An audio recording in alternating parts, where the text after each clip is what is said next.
¿Listo? Buenas tardes.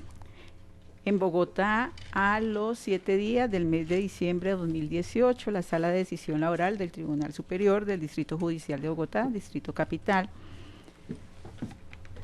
continúa la audiencia en el proceso en que obra como demandante la Nación, Rama Judicial, Consejo Superior de la Judicatura, Dirección Nacional de Administración Judicial, contra la organización sindical, Sindicato Nacional de Funcionarios y Empleados de la Rama Judicial, el vocero judicial, identificado con la radicación 11-001-2205-000-2018, 0068501. Se continúa la audiencia en la que se había decretado un receso en las horas de la mañana con el objeto de continuar con la práctica de pruebas y escucharla, entre ellas, escuchar la declaración de parte del señor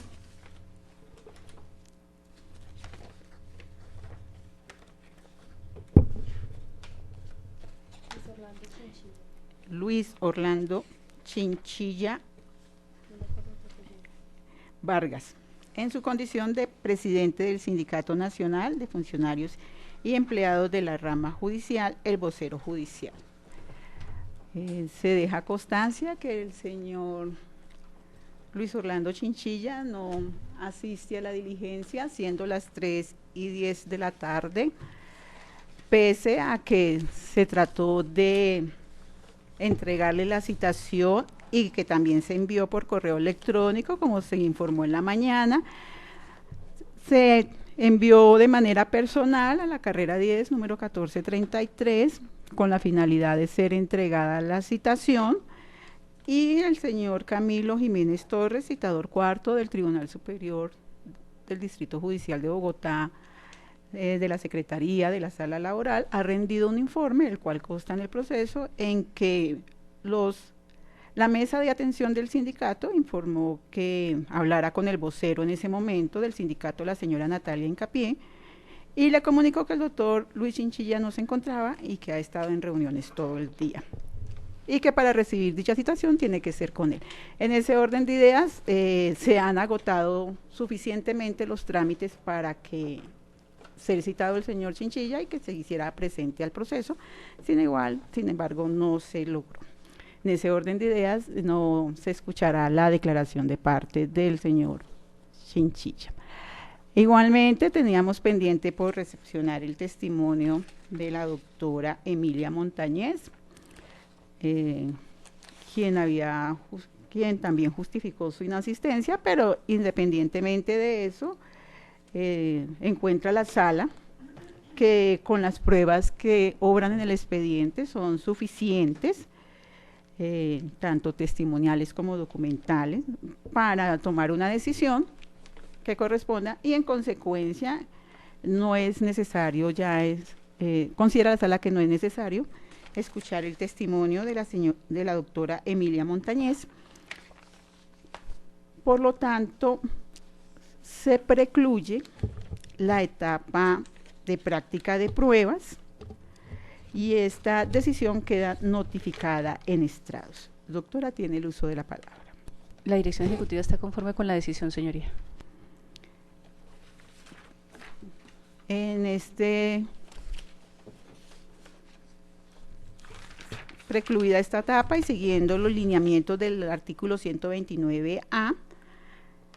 del Código Procesal del Trabajo y de la Seguridad Social, considera la sala que no hay necesidad de ordenar más pruebas y corre traslado a la apoderada presente para que presente alegaciones sobre las pruebas que fueron admitidas.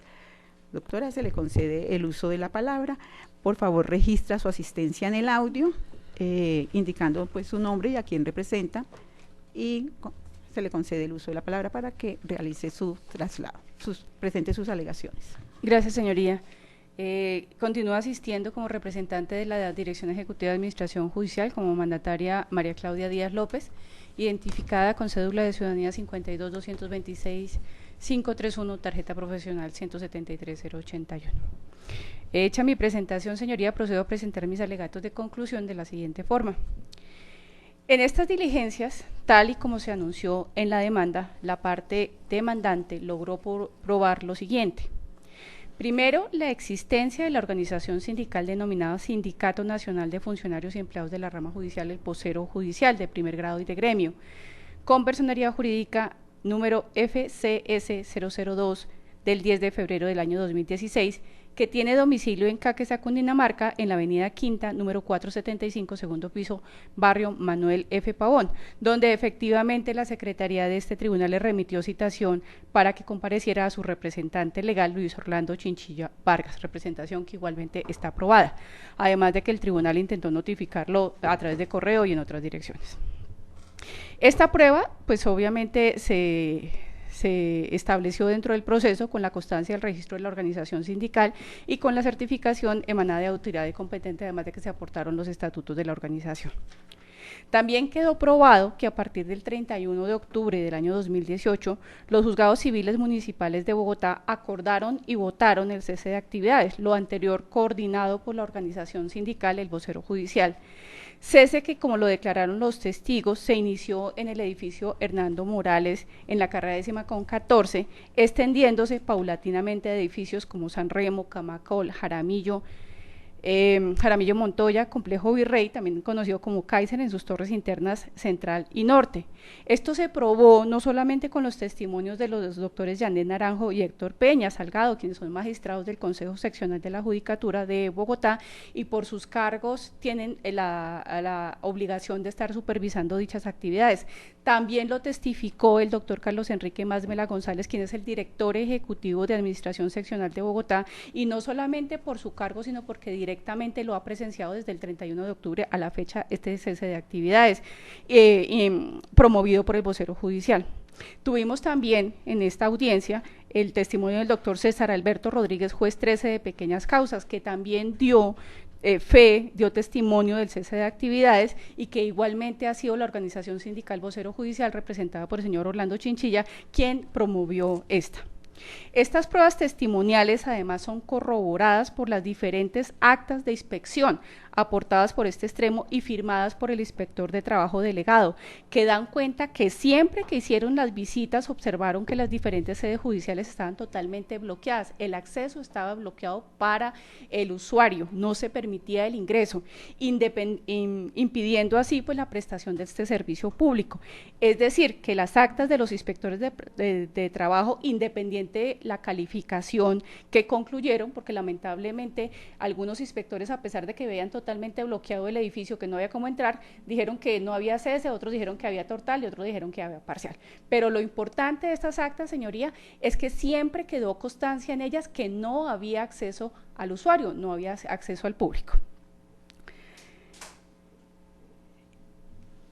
Eso frente a la prueba del cese de actividades y su convocación. Con las mismas pruebas, además, anunciadas con antelación, quedó probado que fue la organización sindical denominado Sindicato Nacional de Funcionarios y Empleados de la Rama Judicial y Vocero Judicial, representados por Luis Orlando Chinchilla Vargas, quienes coordinaron y lideraron el referido cese judicial. Así se identificó con claridad por los diferentes testigos y en las actas del inspector de trabajo, de los diferentes inspectores de trabajo que acudieron. Desde esa misma fecha, 31 de octubre de 2018, no se presta servicio al público y por ende no se reciben demandas, no se reciben memoriales, no se recibe solicitud de entrega de títulos, no se hacen audiencias, no se profieren sentencias, etcétera, y todo lo que tiene que ver con la actividad judicial. No solo de las que son competencia de los juzgados municipales de Bogotá, que inicialmente votaron el cese de actividades, sino además que ese cese de actividades afectó de manera grave, y como lo describieron los testigos, a los juzgados civiles del circuito, a los juzgados de familia, a algunos asuntos de carácter laboral y algunos, o como lo describieron los testigos, la afectación que ha tenido en los juzgados penales y de hecho en los administrativos, pues la oficina de reparto se encuentra ubicada además en el edificio Hernando Morales, como lo testificaron, lugar que tal y como lo manifestó el mismo inspector de trabajo, está totalmente bloqueado. Es decir, la oficina de reparto de los juzgados civiles del circuito, civiles municipales, ejecución, familia, títulos y demás, está en el Hernando Morales y desde el 31 de octubre no se puede acceder a ellas. Quedó probado igualmente con las actas del inspector de trabajo allegadas a estas diligencias, con las declaraciones recibidas y con las certificaciones emanadas del mismo director ejecutivo seccional de Bogotá, y que de hecho algunas aparecen con fotografías, que el bloqueo de los edificios para no permitir el acceso público y por ende el cese de actividades orquestado o llamado por el vocero judicial, la organización sindical, no solamente se dio en el Hernando Morales, así empezó el primer día, pero no en más de una semana se extendió a los edificios San Remo, Camacol, Jaramillo Montoya, al complejo Virrey, al Kaiser. Por ende, la afectación del servicio ha afectado a todos estos juzgados que de allí derivan sus funciones. El bloqueo de los edificios y por ende el bloqueo para que el público no pueda acceder a la prestación del servicio público de administración de justicia tiene de contera que no se hayan desarrollado durante estos 26 días hábiles de cese de actividades, como lo informó el doctor Carlos Másmela, en tan solo 2 sedes, que fueron las que relató el testigo, más de 1.800 audiencias, que no se hayan proferido sentencias, que no se entreguen títulos, incluso de alimentos, afectando alimentos o títulos menores de edad, personas vulnerables, no se han podido entregar títulos por concepto de prestaciones sociales de trabajador y mucho menos títulos de procesos civiles. Tal y como lo expresó el mismo director, el doctor Carlos Enrique Másmela, se ha visto compelido a repartir todas las tutelas que han llegado al 31 de noviembre del 2018, las que se estiman en más de 2.300 a los juzgados penales de Palo Quemado, lo que ha llevado a que prácticamente se dediquen solo a ello por el gran volumen, dejando de celebrar audiencias y de adelantar en generar todos los actos propios de estos despachos judiciales, lo que puede generar además una situación gravísima de vencimiento de términos, incluso en procesos bastante delicados que ellos llevan. Tal y como lo señalaron los testigos de la parte demandante y se acreditó con la prueba documental, cada edificio donde se encuentran los juzgados que actualmente están bloqueados por instrucción de la organización sindical, el vocero judicial, liderada por el señor Orlando Chinchilla, recibe una cantidad de usuarios diarios superior a los 3.000. De hecho, en el edificio Hernando Morales, como lo citó el doctor Másmela, por estadística de la policía, diariamente asisten cerca de 7.000 personas. Por cada proceso al que no se le da trámite, se ven afectados 4 personas, contémoslas entre partes y abogados, que sumadas permite inferir que el cese de actividades decretado por el vocero judicial afecta mensualmente a más de 50.000 personas, poniendo un cálculo bajo. Por todo lo anterior, resulta claro que el cese de actividades orquestado por la organización sindical vocero judicial afecta de manera grave el servicio público de administración de justicia, situación que no puede ser conjurada de la noche a la mañana ni por la dirección seccional ni por el Consejo Superior, pues es claro y de público conocimiento que la rama judicial no tiene presupuesto que le permita sortear gastos extras, como sería el traslado de despachos, además de la confusión que generaría trasladar unos despachos y otros no, los que no quisieran trabajar. Me pregunto entonces, ¿cómo se haría con el conteo de términos? ¿Cómo se haría con el reparto del trabajo? ¿Qué pasaría si el ciudadano oportunamente no se entera del traslado de la sede del juzgado? ¿Cómo se van a contar esos términos y las oportunidades para acceder a la administración de justicia de cada uno? El doctor José Gregorio Hernández, exmagistrado de la Corte Constitucional, en un documento que titula La Administración de Justicia y sus Principios, que se encuentra publicado en la página La Voz del Derecho, expresó lo siguiente, cito algunos apartes de su publicación. Si hay algo esencial para el funcionamiento de un Estado, y con mayor razón de un Estado social de derecho, es la administración de justicia. Sin ella, o cuando ella no responde a las necesidades de la población, impera el caos, las vías de hecho y la tendencia a hacer justicia por su propia mano. Dice más adelante. Ahora bien, la Constitución consagra en esta materia una serie de principios que vale la pena recordar. La administración de justicia es función pública, como lo dice el artículo 228 de la Carta. Eso significa que se cumple en interés de toda la sociedad en condiciones de igualdad. Debe estar al alcance de todas las personas sin restricciones. Debe ser gratuita y la responsabilidad primordial de prestar el servicio público correspondiente se radica en cabeza del Estado, aunque de modo excepcional y solamente en los términos de la Constitución y de la ley puede ser confiada transitoriamente a particulares. Las actuaciones judiciales son públicas, salvo las excepciones de interpretación restrictiva que señala la ley. Lo que se hace en materia de justicia debe tener lugar a la luz del día y con plena transparencia y conocimiento público. Por ende, se pregunta esta abogada, ¿podemos decir que se está administrando justicia cuando supuestamente los despachos judiciales están trabajando a puertas cerradas sin que el usuario sepa qué está pasando y sin que se le conozca qué es lo que los funcionarios están haciendo con sus procesos? Yo diría que no. Continúa diciendo el doctor José Gregorio. Las actuaciones judiciales son permanentes. Este cese de actividades obviamente está rompiendo con este principio. No pueden ser interrumpidas ni suspendidas a menos que la ley, como en el caso de vacancia judicial, lo permita. El artículo 229 de la Constitución consagra el derecho de toda persona de acceder a la administración de justicia. Ello no solamente desde el punto de vista formal y externo, poder presentar una demanda, un memorial, un recurso. En este caso, ni siquiera eso están pudiendo hacer los usuarios de la administración de justicia, sino desde la perspectiva material que los fiscales, jueces, magistrados estudien y valoren los argumentos y pruebas y que se resuelva de fondo, es decir, que el solicitante verdaderamente acceda a la justicia en el sentido sustancial. El doctor José Gregorio en esa nota cita la sentencia de la Corte Constitucional, la sentencia T476 de 1998. Esa sentencia, en uno de sus apartes frente a la Administración de Justicia, dice lo siguiente, abro comillas: el acceso a la Administración de Justicia se constituye para el individuo en una necesidad inherente a su condición y naturaleza. Sin él, los sujetos y la sociedad misma no podrían desarrollarse y carecerían de un instrumento esencial para garantizar su convivencia armónica, como es la aplicación oportuna y eficaz del ordenamiento jurídico que rige a la sociedad, y se daría paso a la primacía del interés particular sobre el general, contrariando postulados básicos del modelo de organización jurídico-política por el cual optó el constituyente de 1991. Así, el acceso a la administración de justicia se erige en nuestro ordenamiento superior como un derecho fundamental de los individuos, que como tal prevalece y goza de protección especial por parte del Estado. Ahora bien, la realización de dicho derecho no se agota con la posibilidad real que debe tener cualquier persona de presentar sus solicitudes o de plantear sus pretensiones ante las respectivas instancias judiciales. Ese es apenas uno de los componentes de dicho derecho. El efectivo acceso a la administración de justicia, como lo ha precisado esta corporación, se logra cuando dentro de determinadas circunstancias y con arreglo a la ley, el juez garantiza igualdad a las partes, analiza las pruebas, llega a un libre convencimiento, aplica la Constitución y la ley, y si es del caso, proclama la vigencia y realización de los derechos amenazados o vulnerados. Cierro comillas, hasta ahí la citación de la nota del doctor José Gregorio Hernández. Concordante con lo anterior, tenemos que el artículo 56 de la Carta Política es contundente al proscribir el derecho de huelga en los servicios públicos esenciales definidos por el legislador. La Corte Constitucional, en sentencia C796 del 2014, recordó además la sentencia C473 de 1994, y allí recordó, abro comillas: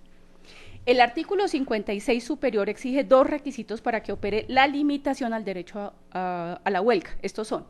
que la actividad sea materialmente un servicio público esencial y desde el punto de vista formal que el legislador la haya expresamente definido como servicio público esencial. Ahora, para hacer esa definición, la Corte indicó que el Congreso debe tener en cuenta los siguientes aspectos materiales. La esencialidad del servicio no debe considerarse exclusivamente por el servicio mismo, esto es por su naturaleza intrínseca, ni por la importancia de la actividad industrial, comercial o prestacional en la economía global del país, y consecuencialmente en relación con la magnitud del perjuicio que para esa representa una interrupción por la huelga. Tampoco aquella puede radicar en la invocación abstracta de la utilidad pública o la satisfacción de los intereses generales, la cual es consustancial a todo servicio público. A partir de acá, yo resalto: el carácter esencial de un servicio público se predica cuando las actividades que lo conforman contribuyen de modo directo y concreto a la protección de bienes o a la satisfacción de intereses o a la realización de valores ligados con el respeto, con la vigencia, con el ejercicio y efectividad de los derechos y libertades fundamentales. Ello es así en razón de la preeminencia que se reconoce a los derechos fundamentales de la persona y de las garantías dispuestas para su amparo, con el fin de asegurar su respeto y efectividad.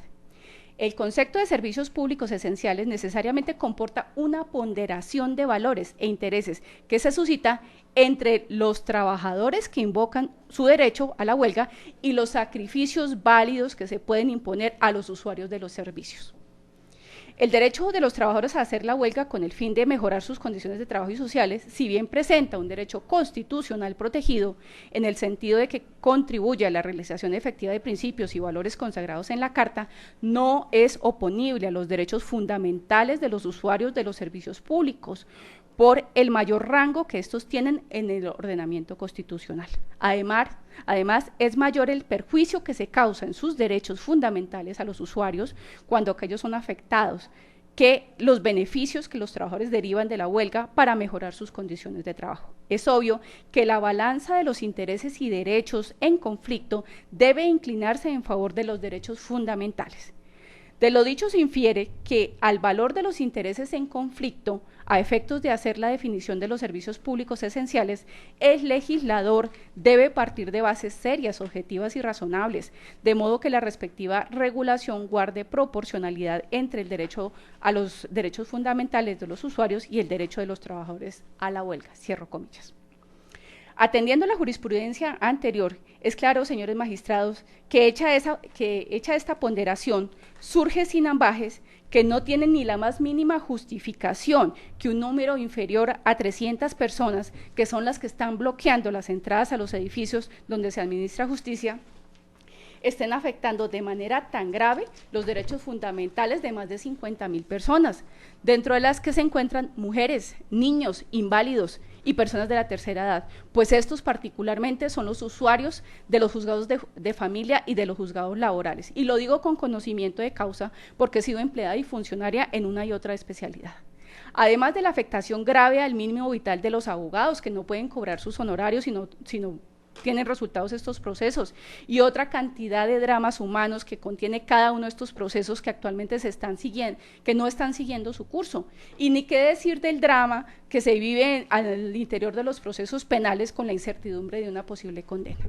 Situaciones todas estas que se encuentran sacrificadas por personas que además no tienen razón en sus reclamaciones y que lo único que quieren es que unos pocos juzgados, como son los de pequeñas causas, y competencias múltiples, sigan atiborrados de procesos, como lo dijo el mismo juez coordinador. Es decir, que las cargas laborales sean totalmente inequitativas. Eso es lo que pretenden estos juzgados, contrariando además los principios mismos de la organización sindical. Aquí escuchamos al doctor César Rodríguez, juez 13 de pequeñas causas, que narró cómo los jueces de esta especialidad están conformes con la medida, la consideran objetiva, no quieren estar en cese de actividades y consideran totalmente válida la medida adoptada por el Consejo Superior. Era totalmente inequitativo que un juez tenga 2.000 procesos, que reciba hasta 1.000, como lo manifestó, y los otros juzgados que están ahorita en paro estuvieran recibiendo 18, y les parece que equilibrar esa carga es absoluta y totalmente injusto y deciden afectar a más de 50.000. Así las cosas, no existe duda de que la Administración de Justicia es un servicio público esencial, no solo por la implicación que tienen los derechos fundamentales de los ciudadanos, como ya expliqué, sino además porque así se encuentra determinado en el artículo 228 de la Constitución y en el artículo 125 de la Ley 270 de 1996. La Sala Laboral de la Corte Suprema de Justicia, en sentencia SL 15966-2012, con razón dijo, abro comillas, resulta pertinente recordar que la huelga no es un derecho absoluto, por lo que su ejercicio deberá estar en armonía con los derechos fundamentales de los ciudadanos y empleadores. De ahí que su desarrollo solo sea amparado en la medida que esté revestido de legalidad, cierro comillas. Legalidad que se echa de menos en este cese de actividades de los juzgados municipales de Bogotá, convocado por la organización sindical Vocero Judicial. Concordante con lo anterior, honorables magistrados, de manera cordial les solicito se acceda a las súplicas de la demanda, pues ha quedado probada la causal del literal A del artículo 450 del Código Sustantivo de Trabajo, es decir, que en este caso que nos ocupa, la suspensión colectiva de trabajo decretada por la organización sindical El Vocero Judicial recae sobre un servicio público esencial y por ende el referido cese de actividades es ilegal. Gracias, señores magistrados. Gracias, doctora. Se deja constancia que la curadora no asistió a la diligencia, tampoco lo hicieron el representante del sindicato ni el apoderado. Se da por precluida la etapa de alegaciones.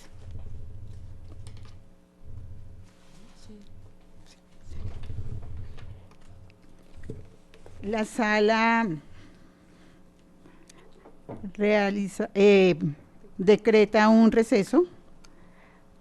para hasta el día lunes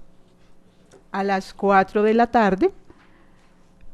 fecha y hora en que se emitirá la decisión correspondiente. Esta decisión queda lunes, que es, ¿me permite el calendario, por favor?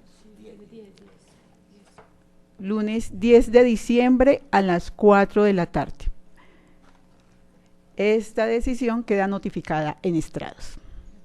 Gracias, señoría, no tengo reparo, solamente quería manifestarle que el emplazamiento se hace este domingo, ya se solicitó y ya se hizo toda la gestión, lo que pasa es que además no salió por duplicado, pero el domingo está el emplazamiento en el diario La República. Gracias, señoría. Gracias. Por favor, el lunes nos allega las constancias de dicha publicación y el periódico. Hasta aquí la audiencia el día de hoy, que tengan buena tarde.